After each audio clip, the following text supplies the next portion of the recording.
let's talk about a lemon gradation. A gradation for the lemon. Now, we've talked about gradations a bit, I know, but let's look at it in real terms. Pigments for this. Lemon yellow, obviously, that makes sense. That's a yellow, slightly towards green, blue. How are we going to darken yellow? How are we going to darken lemon yellow? Well, let's look at this gradation, okay? And this is specifically for a lemon, but it could apply to a lot of things. And first part of the gradation, that's value, okay? Light end, dark end. Still high key, not going to be a really dark. We know towards the light end, we're gonna do what we usually do, which is add water, use more white to make this lighter. So we're adding white. Again, that's water, not white, literally. And in the center, you're going to have more lemon yellow. That's also typically, and we'll get into this, that's where you have your most saturation also.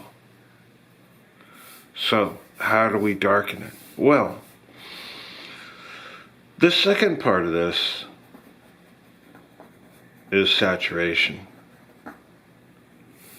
Saturation, okay? Your strongest saturation, as I just said, that's in the middle. Towards this end, you're dulling the color, which in this case is yellow. You're dulling it with white. We're using water, the white of the paper. Towards the dark end, obviously you have to use something darker. Do you use black? No, we don't use black at all. Do you use sepia because it's darker and it's kind of neutral? No. I mean, one of the things that we have to consider here before you even make that decision, because all three facets of this gradation go together, is the other change that takes place, which is in terms of hue or temperature. Temperature kind of meaning warm to cool. Most such light situations, you're going to go, at least to some extent, warm to cool. Not always, but generally speaking.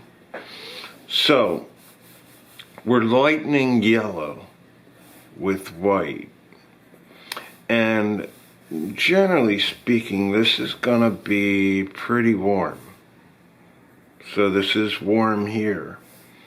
How do we cool yellow? Well, in this case, we're adding probably a little bit of green, or even a tiny amount of blue. It's kind of the same thing. If you add blue to yellow, right?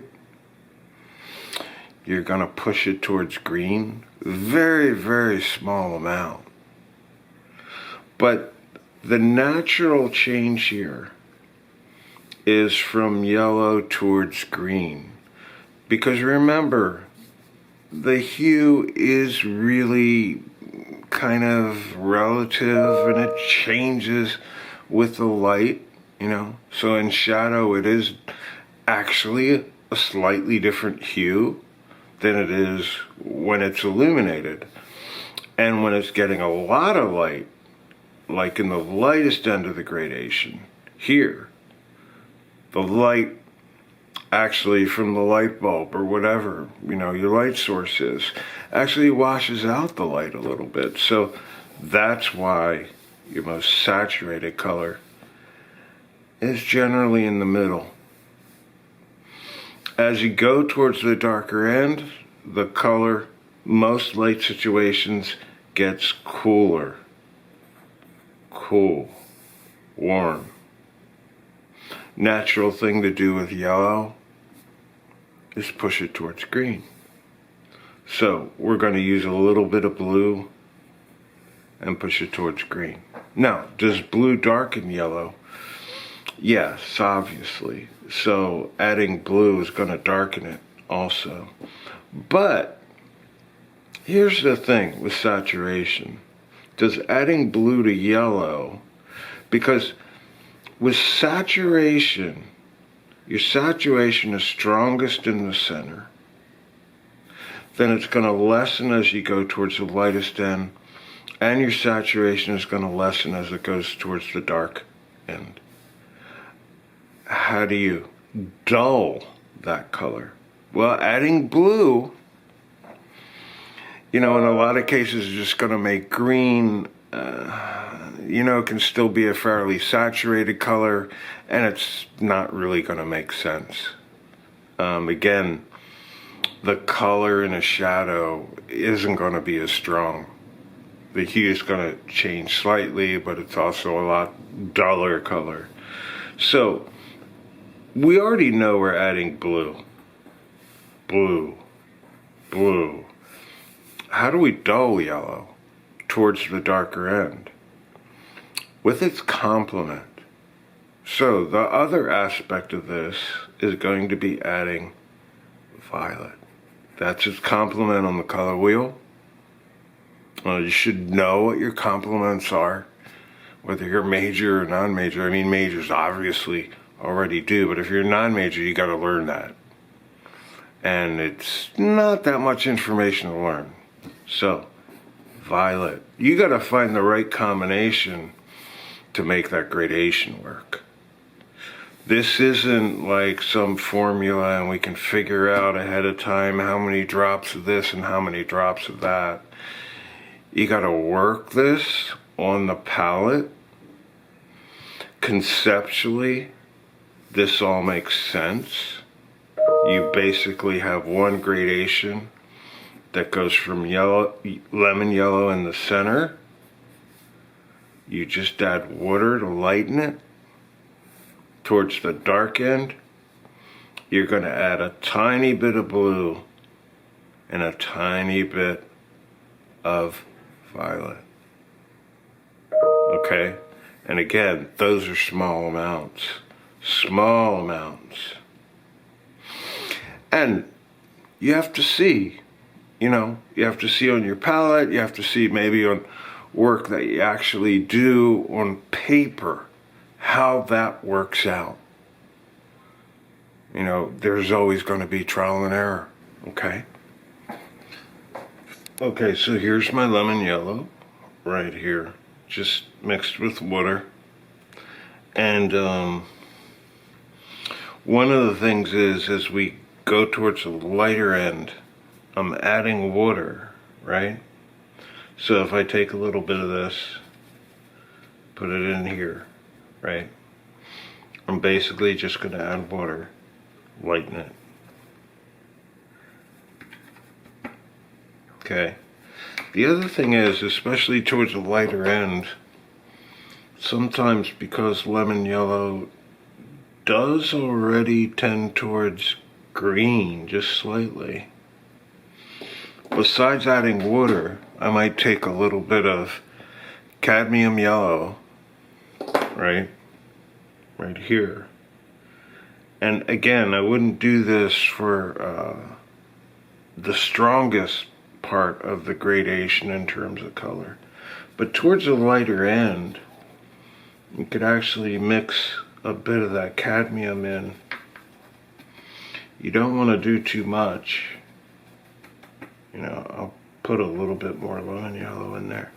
You don't want to do too much because you actually probably don't want to change the color too much, or the hue too much.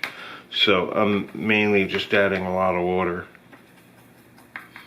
And again, you do want to keep the hue pretty warm. So if you want to use a little bit of cadmium yellow, you could. Now, to push it in the other direction, I have ultramarine blue here, And I also have my alizarin crimson out. So if you're going to mix a violet, use cobalt or ultramarine blue and alizarin crimson. Those are the two primaries you should use. So let's mix our violet down here. Okay, take a little bit of ultramarine. You should get a decent violet. Now, I'm going back and forth. Probably shouldn't be using the same brush because there's probably a little bit of yellow mixing in as I'm mixing the violet, which isn't good, but in this case I'm not using violet except to dull something. And that does mean you don't need a tremendous amount. So there, that's a pretty good violet. And that's going to dull our yellow. So let's get that brush clean. Okay.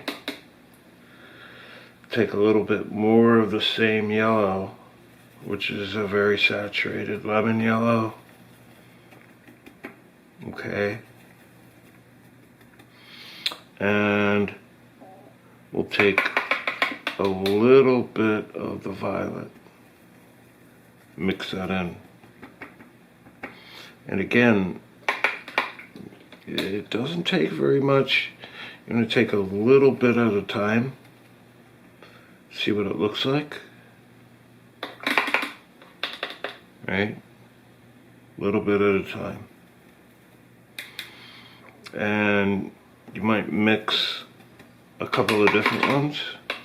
So I'm going to push it a little bit more. There we go. Okay.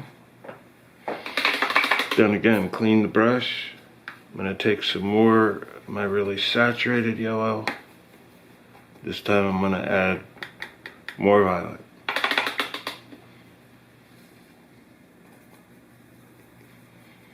And as you can see, you'll start to get a little bit of a greenish tint, because remember, that violet does have blue in it. So when you're adding violet, you are adding blue, which, as we said, is changing the hue, pushing it cooler. Now here's what happens if you just add violet. You get this.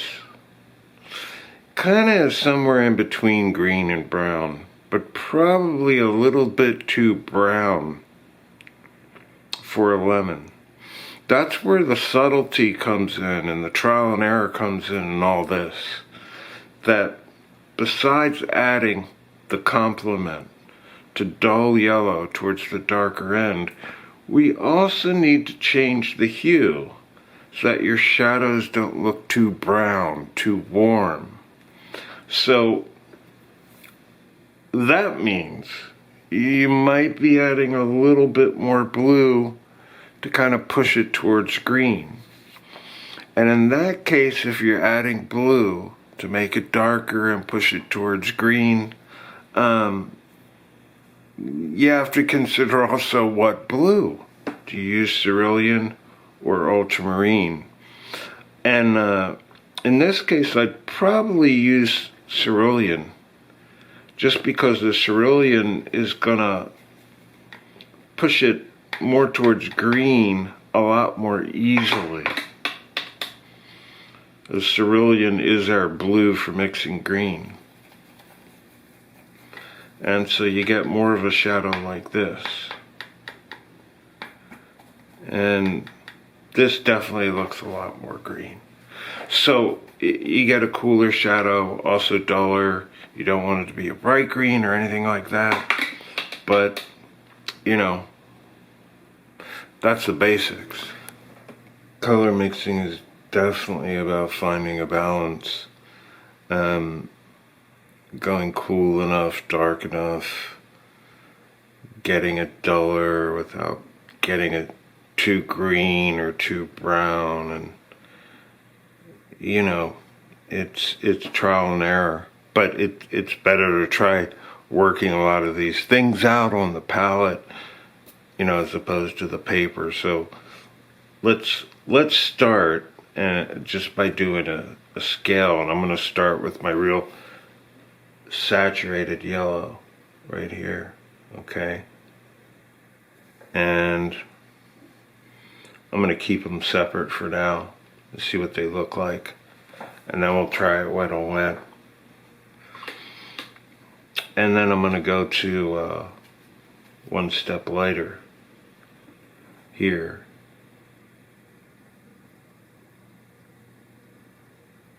That's a bit warmer too. Definitely duller. But that works. If I want to push it a little bit lighter even still, just add more water. Okay. Now let's go on the other end. So let's use this little duller. It's gonna look a little bit cooler. I could probably still use a little bit more yellow. That gets dull really quickly. So, you know, if I'm looking at that, I might add in a little bit more lemon yellow. So that's a little bit closer. You don't want to get away from that saturation that quickly. So that's a little bit better. Go a step darker, and again, it's a balance, and you kind of have to just look at things as you paint. Does it get too green too quickly? You know? Good question. I'm gonna go one step darker. And this is pretty green. If I were actually working with this, I might be a little bit more hesitant to go this green. And so in this combination, what I'd actually do is maybe push it a little bit back towards brown, which means in that combination you have blue, violet, and the lemon yellow. So if it's going towards green too much, that's the blue. So add back in a little bit more lemon yellow and violet. Pull it back a little. It's tricky though, you know, and again, this isn't a bad gradation for something like this. Temperature change or hue change, you can see. Saturation, definitely in the middle, right? Light to dark. It's all there. Let's do one that's a little bit different by using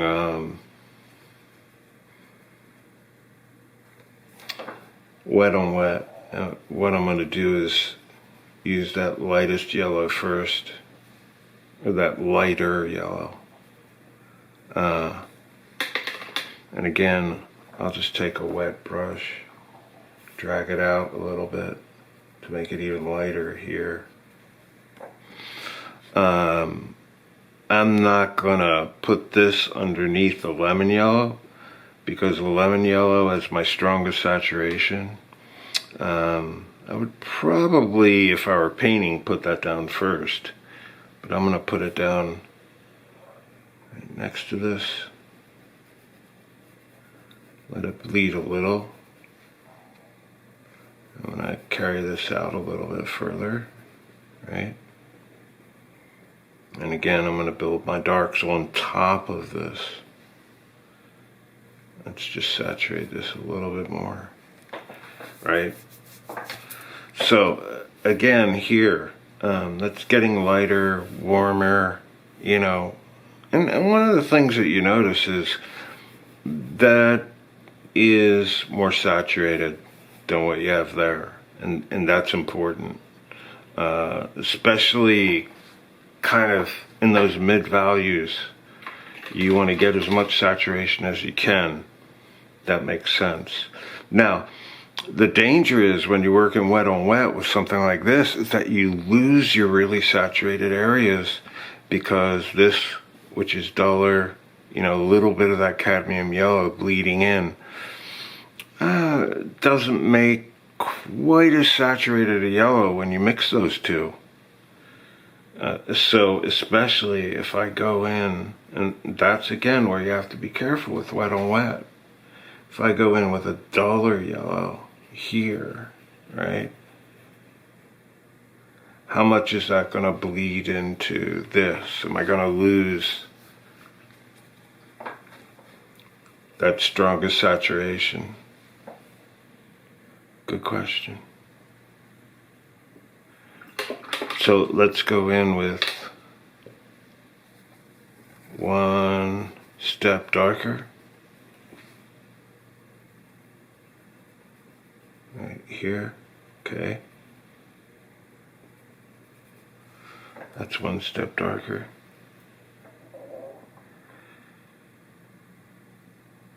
And again, you do want to be careful with wet on wet. You don't want everything to run together. That is the danger of it. And at the same time, if you work with it, try things, start to get a feel for it, it's gonna do a lot for you working wet on wet. It's gonna do a lot of the work for you.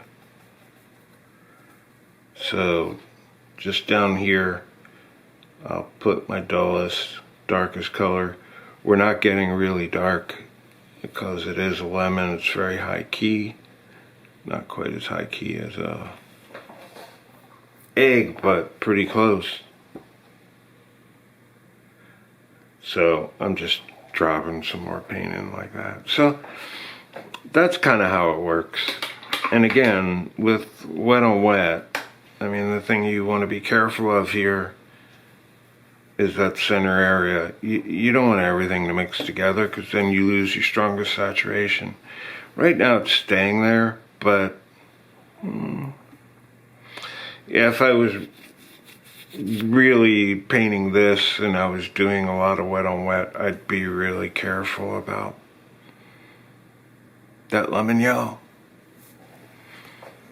Dealing with an object of color like this, what I would say I prefer to do is put, and this is what I would strongly suggest for you also, put your most saturated color down first.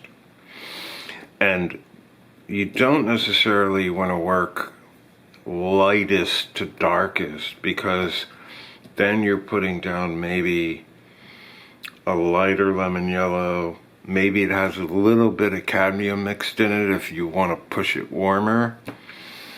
And if you put lemon yellow down on top of that and you're trying to get a really saturated lemon yellow, that lighter yellow with a little bit of cadmium in it might get in the way. So I'll put down my lemon yellow first, my strongest color. And this is more or less wet on dry, although this is still a little bit wet, which is kind of in a lot of cases when I'm doing a gradation, I want to keep things kind of close to wet, but not as wet as this was. You can see on this one we did lose our strongest saturation to somewhat of an extent. Now in this case it probably won't bleed that far. And then I'll move around, come back to this when it's still a little wet but not this wet. And it's somewhere in between wet on dry. But in a lot of cases, if you can get a lot of the work done quickly, move around the whole object, even into, you know, the other object or shadows, whatever is there for you to deal with. Move around, put lots of paint down, keep it a little wet, you know, then you can kind of put down your light and shadow pretty easy. So I have my lighter area, middle area, and then at least to start for my darker areas, move around the painting or move around the object and try and get at least those basic things down for light and shadow. And again, your most saturated tone is really that transition between the lighter areas and the shadows. It's the middle value.